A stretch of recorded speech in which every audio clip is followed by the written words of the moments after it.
하고 여러분 안녕하십니까? 여기는 콜사인 DKBS입니다. 지금부터 당국의 청렴한 외침 DKBS에서 보내드리는 9월 22일 점심방송을 시작하겠습니다.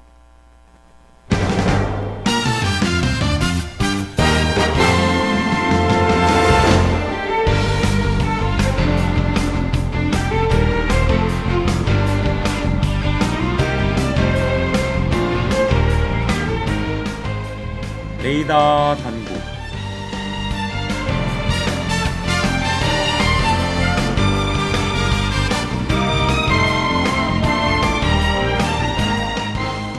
하고 여러분 안녕하십니까? 교내외 소식을 전해드리는 9월 22일 목요일 레이더 당국의 진행을 맡은 김지현입니다. 2022년 우수환경 도서 독후감 공모대회를 안내합니다. 안산시 사회적 경제 청소년 청년 서포터즈 4기 모집을 안내합니다. 천안인성교육센터 2022학년도 유튜브 콘테스트를 안내합니다. 천안인성교육센터 2022년도 2학기 점심특강을 안내합니다.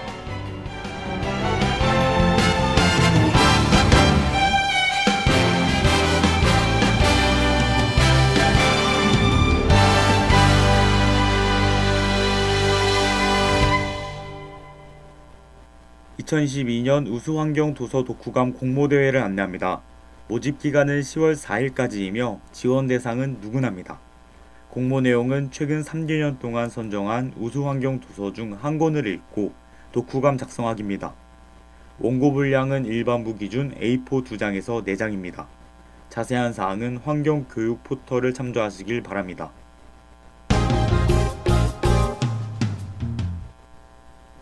안산시 사회적 경제 청소년 청년 서포터즈 4기 모집을 안내합니다. 모집기간은 10월 3일까지이며 지원 대상은 청소년 및 청년 누구나입니다.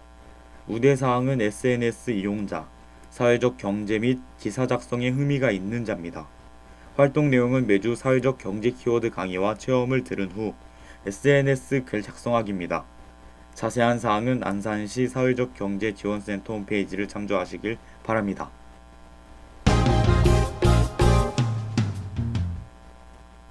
천안인성교육센터 2022학년도 유튜브 콘테스트를 안내합니다. 공모 내용은 친환경 탄소 중립을 위한 사회적 기여 유튜브 콘텐츠 제작과 좋아요, 조회수 등의 운영 실적입니다. 모집 기간은 10월 3일까지이며 콘텐츠 제작 기간은 10월 4일부터 10월 16일까지입니다. 지원 방법 및 자세한 사항은 포털 공지사항을 참조하시길 바랍니다.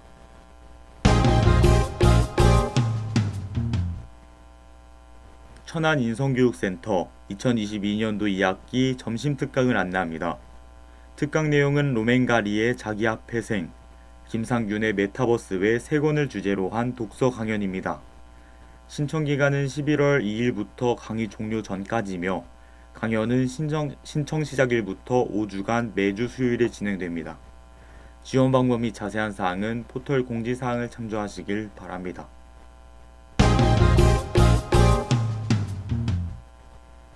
춘천시민장학복지재단 2022년도 하반기 장학생 선발을 안내합니다. 지원 내용은 고등학생 최대 50만원, 대학생 최대 100만원이며 모집기간은 9월 30일까지입니다. 선발 결과 발표일은 10월 26일이며 지급 시기는 10월 중입니다. 지원 방법 및 자세한 사항은 포털 공지사항을 참조하시길 바랍니다. 이상으로 레이더 당국을 마칩니다. DKBS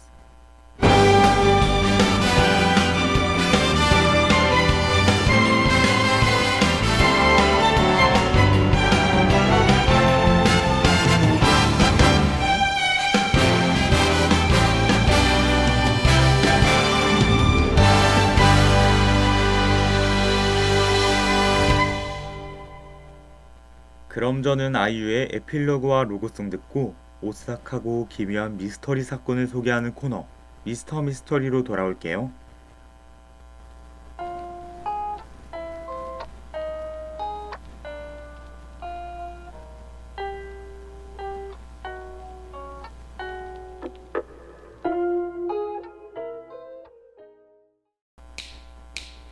오늘 하루도 힘을 내요.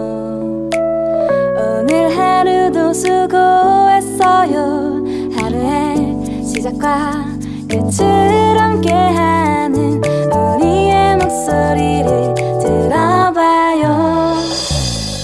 KBS 신속한 정보를 전할게요. KBS 누구보다 정확하게 KBS 공정은 걱정하지 마요. 모두와 함께해 우린 DKBS.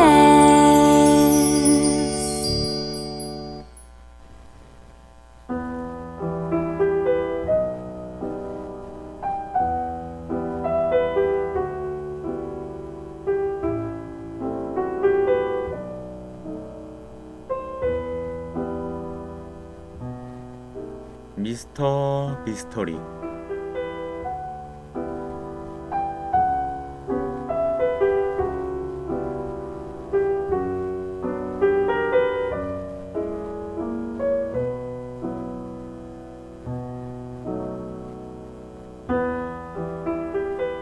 이 세상에는 논리적으로 설명되지 않는 기묘한 일들이 많이 발생합니다.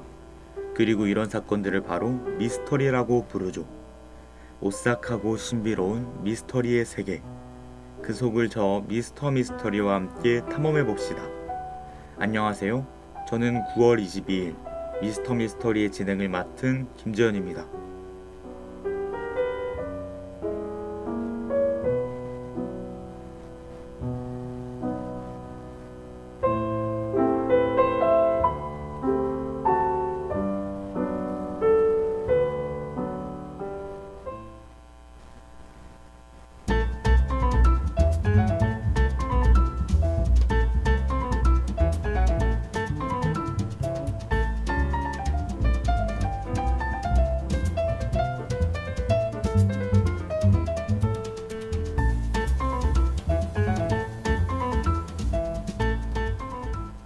지난주 역사 속으로 떠난 여행은 다들 재밌으셨나요?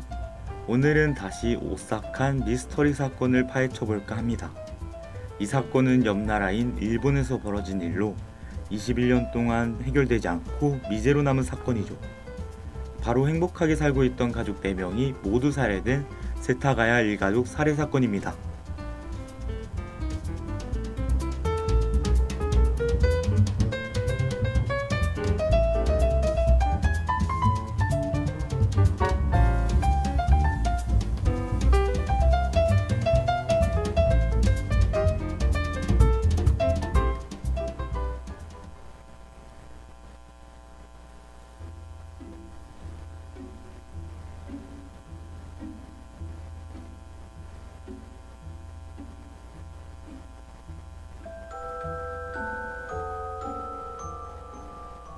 때는 2000년 12월 31일, 새해가 얼마 남지 않은 날이었어요. 세타가야 현의 한 주택에 거주하던 하루코 씨는 옆집에 사는 딸 야스코 씨에게 전화를 걸었습니다. 당시 시간은 오전 10시로 연락이 되지 않을 큰 이유가 없었죠. 하지만 아무도 전화를 받지 않았어요. 하루코 씨는 걱정스러운 마음에 야스코 씨를 찾아갑니다. 그리고 그녀가 발견한 건 처참히 살해되어 있는 일가족이었죠.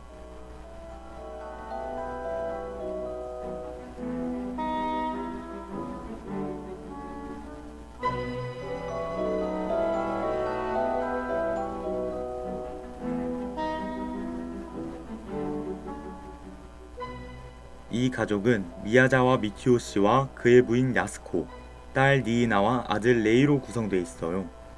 1층에는 미키오 씨, 그 위층에는 그의 부인과 자녀들의 시신이 있었습니다. 한 가족 전체가 전부 하룻밤 만에 사체로 발견된 거죠. 자, 이제 본격적으로 그날의 상황으로 거슬러 올라갈 테니 모두 집중해주세요.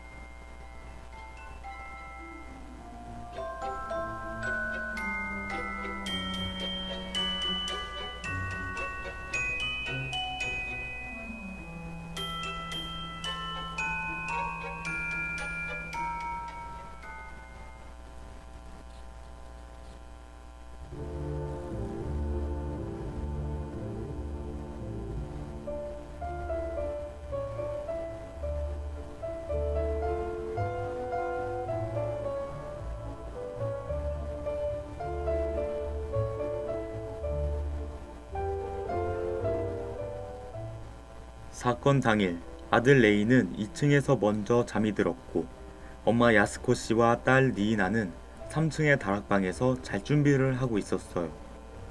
아빠 미키오 씨는 1층 서재에서 회사 업무를 보고 있었습니다. 그리고 밤 11시쯤 범인은 2층 욕실을 통해 이 집에 침입했죠. 펜스와 나뭇가지를 밟고서 말이에요.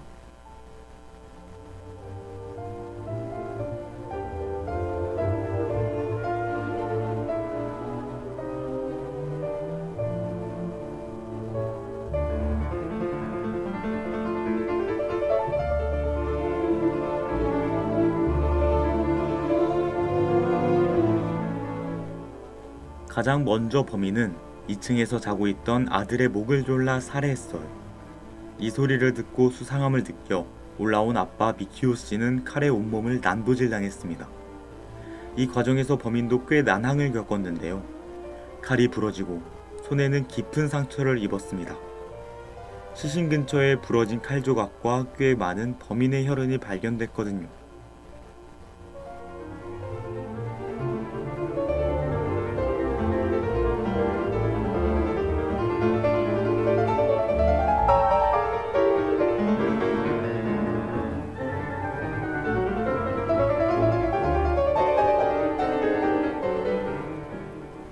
범인은 남은 딸과 엄마를 살해하기 위해 3층으로 올라갔어요. 아이를 지키려는 야스코 씨와의 치열한 몸싸움을 펼친 것으로 추정되지만 결국 둘은 살해당합니다. 몸싸움 때문에 둘의 시신은 2층에서 3층으로 올라가는 사다리에서 발견됐죠. 이 두 사람 또한 흉기에 여러 번 찔린 처참한 모습이었습니다.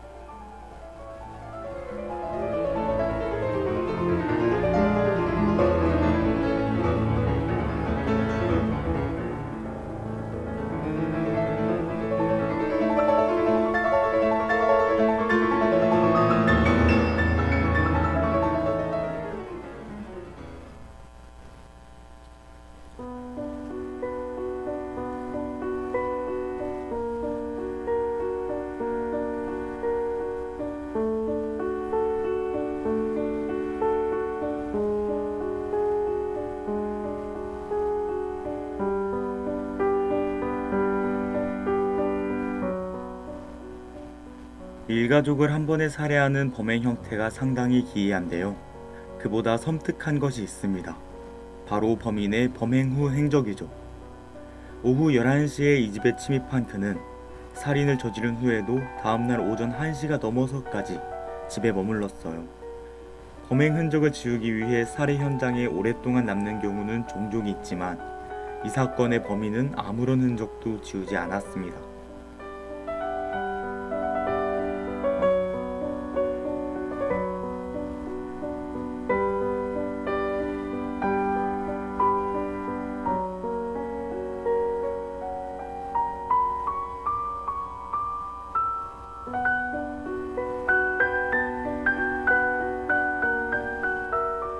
범인은 냉장고에서 아이스크림과 음료수를 꺼내 먹었어요. 미키오 씨의 컴퓨터에 접속해 인터넷 서핑을 하고 미키오 씨가 다니던 회사 사이트에 접속하기도 했습니다. 심지어는 화장실에서 용변을 보고도 물도 내리지 않은 채 그대로 남겨뒀죠.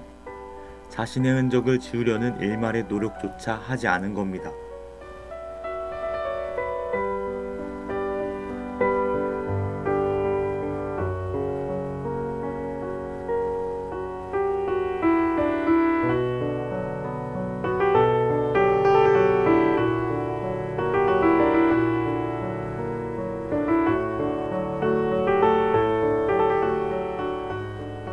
또 범인은 자신의 물건을 곳곳에 남겨뒀는데요. 범인이 입었던 것으로 추정되는 티셔츠와 외투, 머플러 등이 발견됐습니다. 또 범행 도구마저 말이죠. 먹은 아이스크림은 치우지 않고 자신의 물건을 살해 현장에 두고 가는 범인의 기이한 행동. 시신과 혈흔이 가득 남아있는 집에서 아무렇지 않게 여유 부렸다는 사실에 많은 사람이 경악했어요.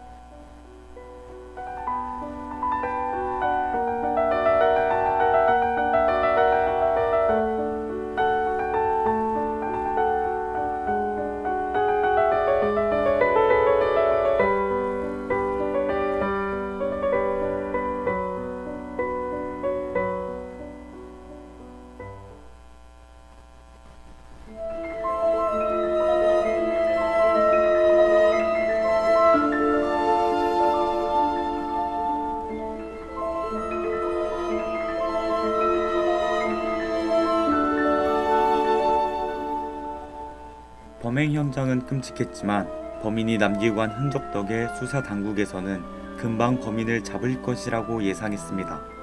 현장에는 방금 말씀드린 것 외에도 범인의 지문과 혈흔, 용변까지 남아있었거든요.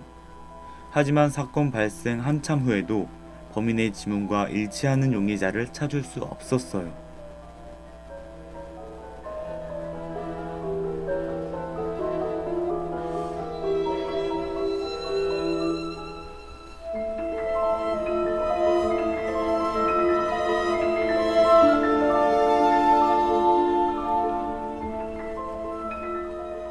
모든 국민의 지문이 등록된 우리나라와 달리 일본은 강력범죄로 입건된 사람의 지문만 등록하는데요. 그래서인지 더더욱 범인을 찾기 어려웠습니다. 심지어 이들이 살았던 동네는 얼마 전 재개발이 확정돼 많은 가구가 이사간 상태였기 때문에 이들의 죽음을 목격할 만한 사람도 없었어요.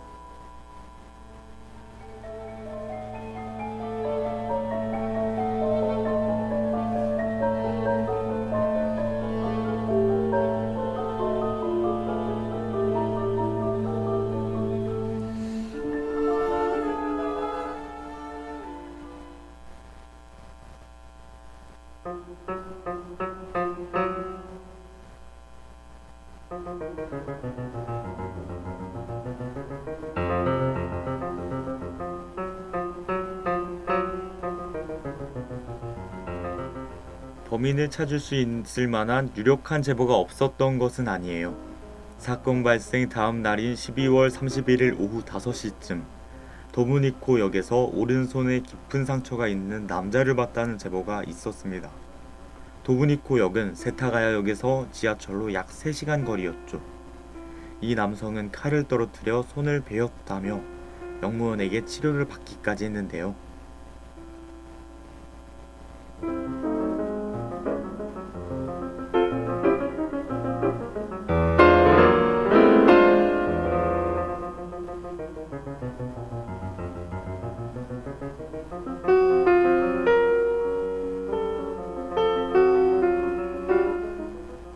제보에는 그 상처가 단순히 칼을 떨어뜨려서 생긴 상처라고 볼 수 없을 만큼 깊은 상처였다는 내용이 있었어요.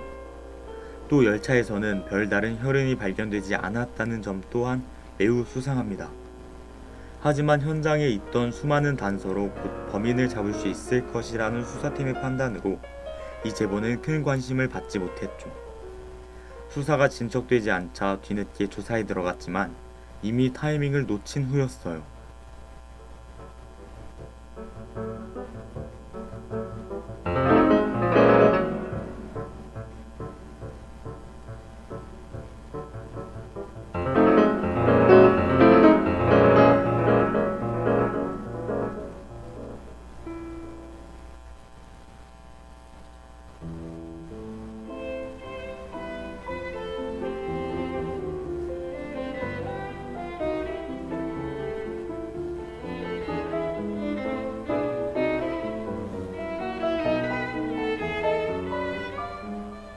이 사건의 범인이 한국인이란 가설이 있는데요. 그 근거는 이렇습니다.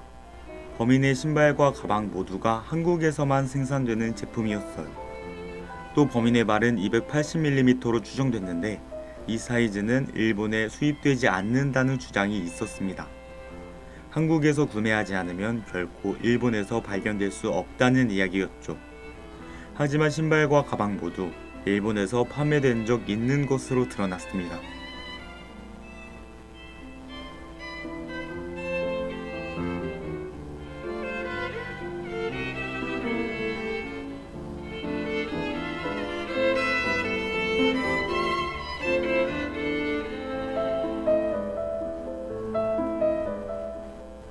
범인의 DNA 감정 결과도 논란이 됐어요.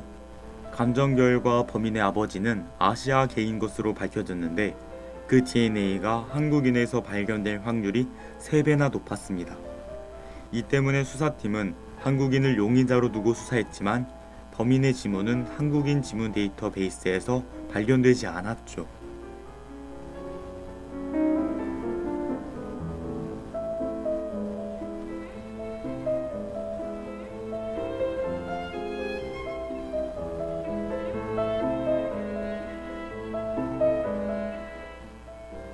제기된 주장이 모두 허위였음이 드러났지만 한국인 범인설은 계속해서 지지를 얻었어요. 한 방송에서는 미국에서 자칭 초능력 수사관을 불러 상상 몬타주를 그렸습니다. 또 작가 이치하시 씨는 특정 한국인이 범인이라는 가설을 펼쳤죠. 그러나 이 사람이 실존 인물인지도 확인되지 않았고 작가는 평소 행적으로 보아 신뢰도가 떨어지는 사람이었어요.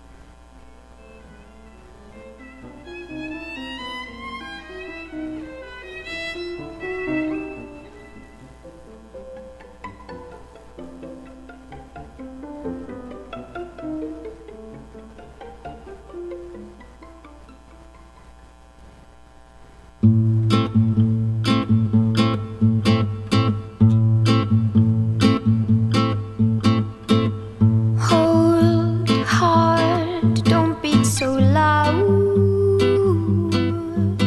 For me, keep your calm. 오늘은 세타가야 일가족 살해 사건에 대해 이야기해봤어요.